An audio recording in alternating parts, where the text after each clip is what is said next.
आसामनि गाहाय खौरांफोर कामाख्या मन्दिराव अम्बुबाची मेला जागायबाय।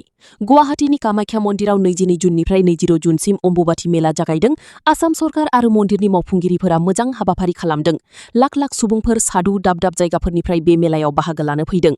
23 जुननिफ्राय 25 जुनसिम मन्दिरनि सिङाव हाबनो बन्द थागोन आरो 22 जुनाव मन्दिरखौ फिन खेवगोन। आसाम दावबायनाय टुरिजमनि थाखाय गोजोनथाव खौरां। इउर'पियान इउनियन (इयुनि) गोबां हादरफोरा आसाम दावबायनो फैनायनि बेंनाय ट्रेभेल रेस्ट्रिक्शन्सखौ बोखारबाय।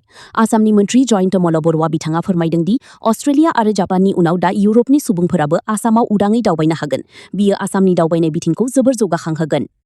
जोबथा साननैसो सानजाहा धेमाजिनि जनाय ओनसोल आरो सिमा नांजाब अरुणाचल प्रदेशनि सियां भेलियाव गोसा अखा हानायनि जाहोनाव जनाय रेभिनिउ सार्कलनि गोबां गामि ओनसोलफोराव दैबाना आरो हा खुरखानाय जादों।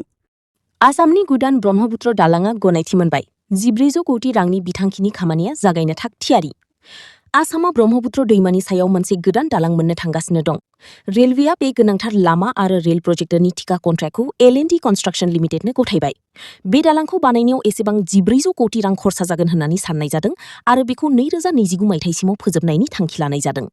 2025 निफ्राय 2026 सिमाव मिरु सावस्रि मन्थ्रि बिफान इउनियन हेल्थ मिनिस्टारनि रिपर्ट बादिब्ला दासिम आसामाव 33,145 सुबुंफोरा HIV जों भुगिगासिनो दं, जायनि बिबाङा रायजोआव 0.13 जौखोन्दो।